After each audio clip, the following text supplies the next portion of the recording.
Audio Jungle.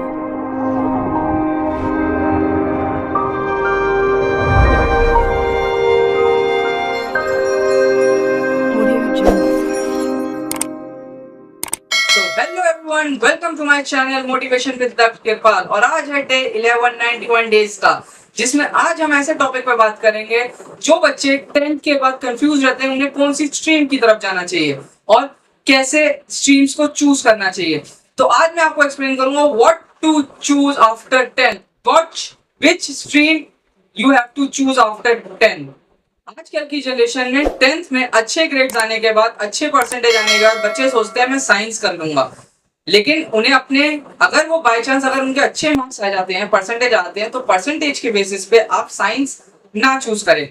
10th के बाद 3 subject होते हैं, एक होता है कॉमर्स, एक humanities and another one is science.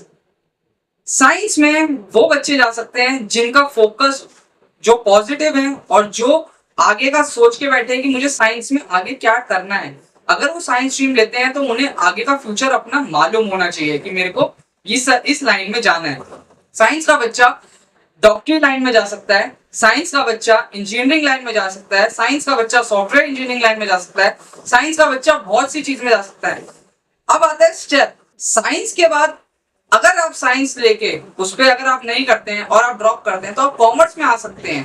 Commerce नहीं कर पाते हैं तो आप ह्यूमैनिटीज में आ सकते हैं, लेकिन आप वैसा वर्सा नहीं कर सकते। आप ह्यूमैनिटीज लेके कॉमर्स में नहीं आ सकते, कॉमर्स लेके आप साइंस में नहीं आ सकते। It was very confusing.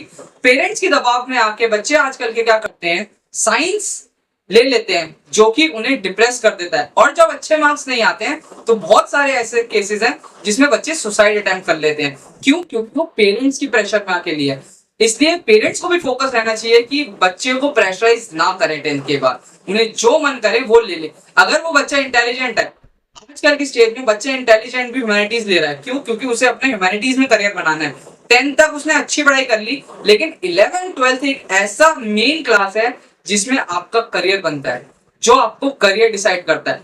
आप 10th तक इंग्लिश, हिंदी, मैथ, साइंस सब पढ़ रहे हैं, लेकिन आप 11th 12th में आके आपको एक ऐसी स्ट्रीम चूज करनी है जिसमें आप एक ही सब्जेक्ट पढ़ रहे हैं। कॉमर्स वाला बच्चा सीए की तरफ जाता है, कॉमर्स वाला बच्चा बिजनेस की तरफ जाता है, कॉमर्स वाला बच्चा जो है अपनी तरीके से अपना लाइन चूज कर सकता है, लेकिन वही चीज साइंस वाला बच्चे को अपने डिफरेंट चूज करने पड़ते हैं, जैसे कि डॉक्टरी लाइन चूज करनी पड़ती है, इंजीनियरिंग लाइन चूज करनी पड़ती है। मैं एक पर्सनल आपको अपना एक्सपीरियंस शेयर करता हूँ।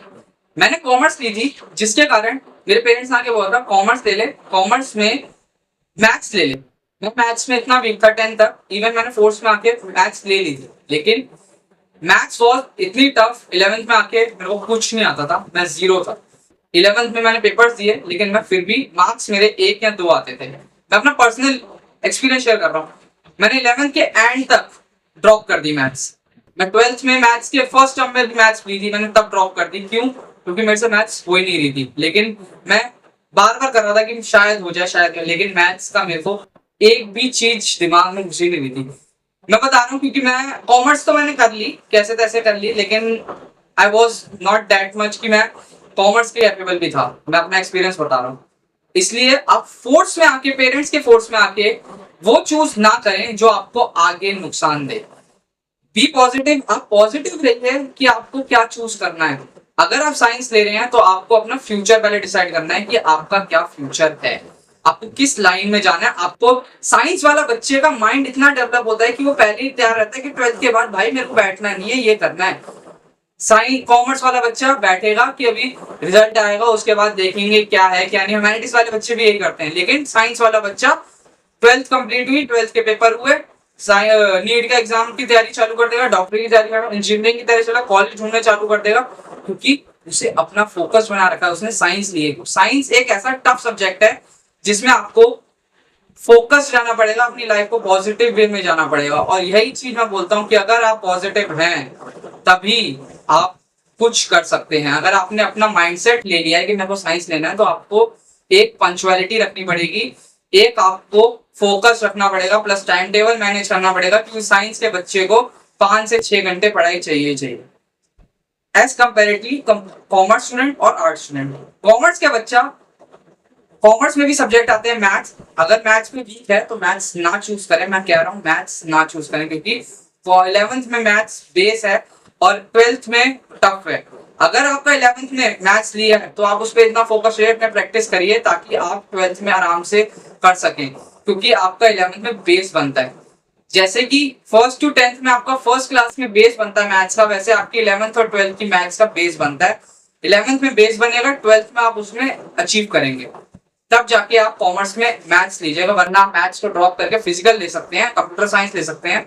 अब कॉमर्स में कंप्यूटर साइंस है तो कंप्यूटर साइंस में आपको आगे फ्यूचर बहुत है, जिसमें आपको कंप्यूटर टेक्नोलॉजीज के बारे में बताया जाएगा, जावा के बारे में बताया जाएगा, साइट डेवलपमेंट, वेबसाइट डेवलपमेंट, बहुत सारी चीजें हैं।